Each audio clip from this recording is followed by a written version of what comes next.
जिन पूज्य संतों का सानिध्य अभी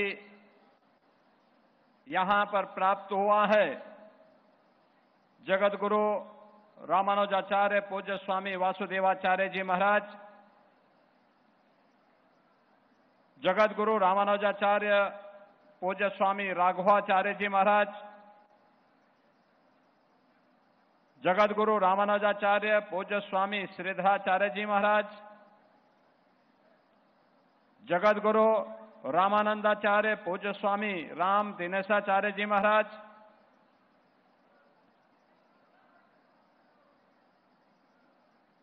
पूर्व सांसद डॉक्टर रामविलास वेदांती जी महाराज, आज के इस पूरे समारोह में उपस्थित पूज्य संतजन जगत गुरु स्वामी संतोषाचार्य जी महाराज सतवा बाबा, बड़े भक्तपाल के श्री महंत पूज्य स्वामी अवधेश दास जी महाराज, मणिराम दास सावनी के पूज्य महंत जी के कृपा पात्र पूज्य महंत कमल नयन दास जी महाराज, पूज्य महंत देवेंद्र प्रसादाचार्य जी महाराज, पूज्य महंत राजकुमार दास जी महाराज, श्री महंत भरत दास जी महाराज, श्री महंत धर्मदास जी महाराज, हमारे सभी पूज्य संतजन, आज के समारोह में विशेष रूप से उपस्थित श्री राम जन्मभूमि तीर्थ क्षेत्र के महासचिव सम्मान्य श्री चंपत राय जी, उत्तर प्रदेश सरकार में मंत्रिमंडल के मेरे वरिष्ठ सहयोगीगण, प्रभारी मंत्री श्री सूर्य प्रताप शाही जी, पर्यटन और संस्कृति मंत्री श्री जयवीर सिंह जी, सूक्ष्म लघु मध्यम उद्यम विभाग के मंत्री श्री राकेश सचान जी, प्रदेश के खाद्य और रसद राज्य मंत्री श्री सतीश शर्मा जी, महापौर अयोध्या महंत गिरीशपति त्रिपाठी जी, जिला पंचायत अध्यक्ष श्रीमती रौली सिंह जी, मान्य विधायक गण श्री वेद प्रकाश गुप्ता जी, रामचंद्र यादव जी, डॉक्टर अमित चौहान जी, श्री अभय सिंह जी, चंद्रभानु पासवान जी, डॉक्टर हरिओम पांडे जी, आज के इस कार्यक्रम में उपस्थित पूर्व सांसद श्री लल्लू सिंह जी,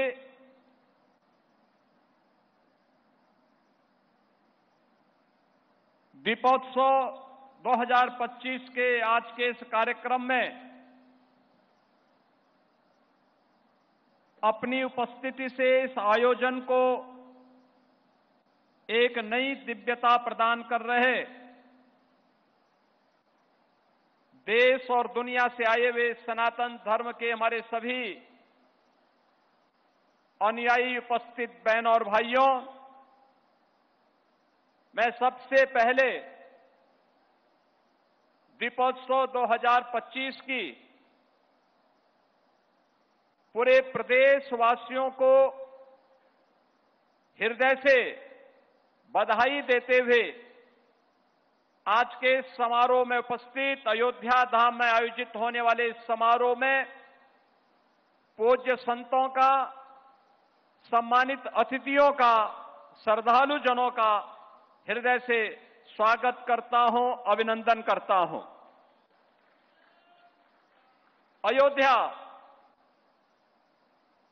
सप्तपुरियों में प्रथम, बहन और भाइयों, जहां धर्म स्वयं मानव रूप में अवतरित हुआ हो,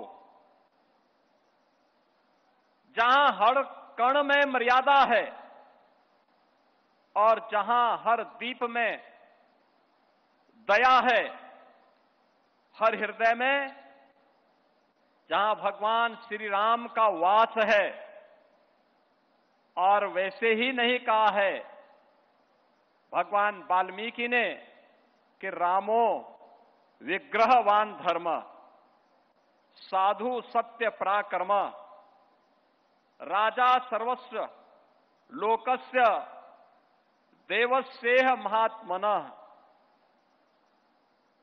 यह अयोध्या धाम 2017 में जब हम लोगों ने पहला दीपोत्सव अयोध्या धाम में करने का निर्णय लिया था,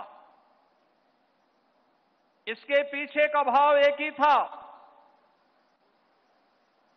कि दुनिया को दीप प्रज्वलन कैसे होने चाहिए और किस उपलक्ष्य में होने चाहिए। हजारों वर्ष पहले दुनिया जब अंधकार में जी रही थी, तब अयोध्या ने अपने भगवान के, अपने आराध्य के और अपनी आस्था के आगमन को, उनके अभिनंदन के लिए जो दीप प्रज्वलित किए थे, वही दीपोत्सव और दीपावली के रूप में सनातन धर्म का एक महापर्व बन गया था। और उसी दीपोत्सव के कार्यक्रम को जब जीवंत बनाए रखने के लिए हम लोगों ने फिर से उस अभियान को आगे बढ़ाने का निर्णय लिया था, तो 2017 में हमें यहां पर दीप प्रज्वलित करने के लिए पर्याप्त मात्रा में दीप नहीं प्राप्त हुए थे।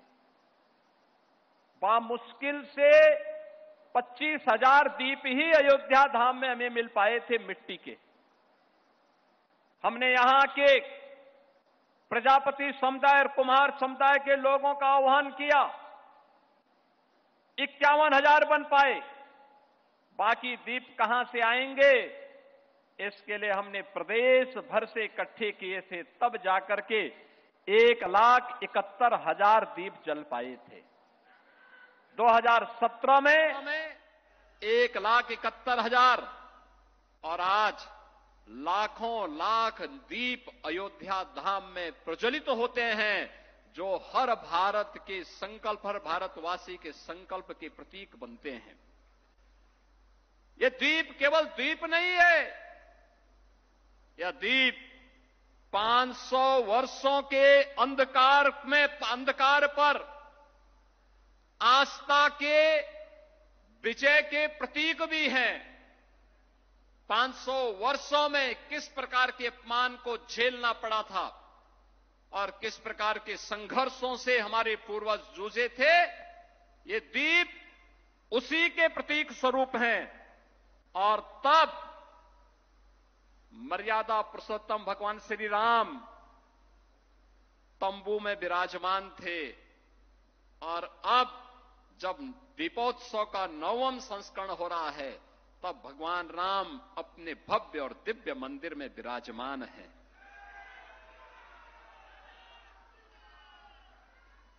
हर दीप हमें एक याद दिलाता है, सत्य परेशान हो सकता है, पराजित नहीं हो सकता। सत्य की नियति होती है विजयी होने की, और विजयी होने की उस नियति के साथ सनातन धर्म 500 वर्षों तक लगातार संघर्ष करता रहा, और उस संघर्ष की परिणति है आज अयोध्या में उन संकल्पों की परिणति स्वरूप अयोध्या में भव्य और दिव्य मंदिर का निर्माण। बहनों और भाइयों, सदियों तक विदेशी आक्रांताओं ने भारत भूमि को पवित्र करने के लिए सारे यत्न किए, सारे षड्यंत्र किए। आस्था के प्रतीकों को तोड़ा गया, अपमानित किया गया, आस्था खंडित हुई, लेकिन श्रद्धा डिगी नहीं, वो अविचल रही। 1947 में जब देश आजाद हुआ, तब भी हर भारतवासी के मन में एक तमन्ना थी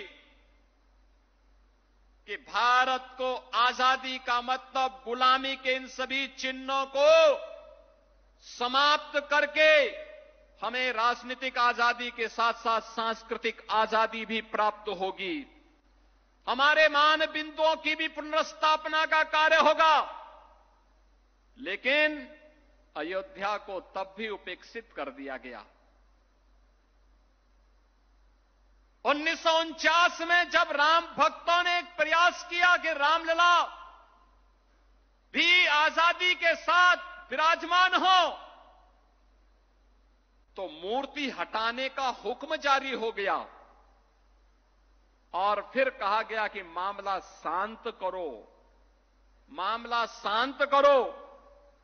लेकिन भक्तों ने कहा कि कोई मूर्ति को अयोध्या में राम जन्मभूमि से हटा नहीं सकता।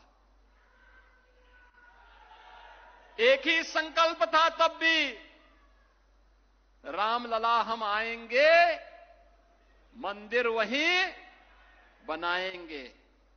1950 से लेके 1980 तक मंदिर को ताले में बंद किया गया। 86 तक ये स्थिति बनी रही।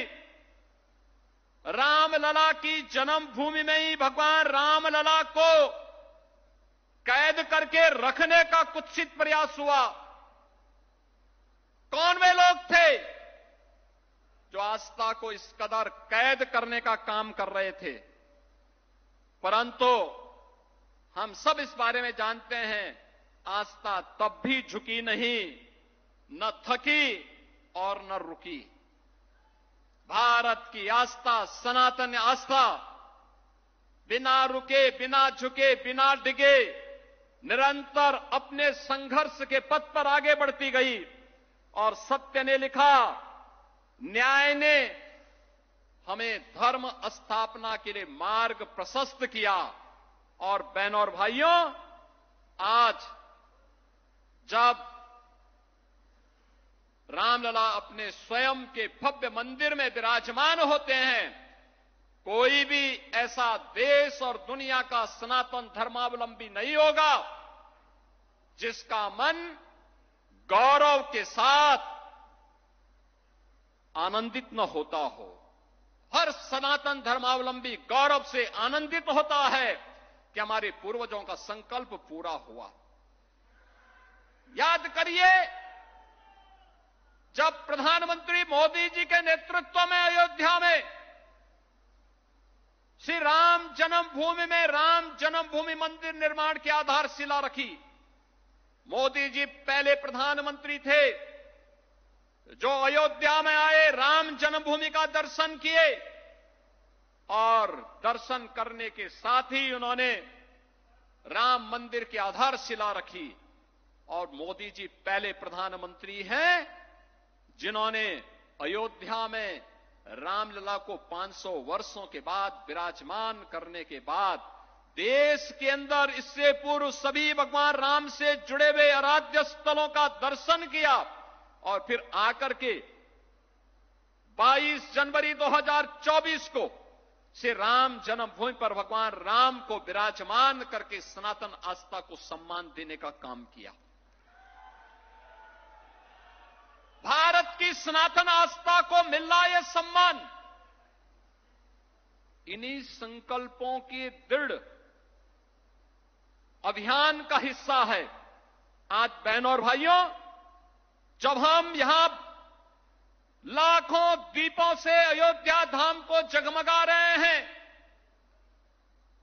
तब हमें यह विस्मृत नहीं करना चाहिए, इसी अयोध्या में राम जन्मभूमि आंदोलन के दौरान कांग्रेस ने माननीय न्यायालय में कहा था कि राम श्री राम तो एक मिथक है। उच्चतम न्यायालय में कांग्रेस ने शपथ पत्र दिया था कि श्री राम एक काल्पनिक है।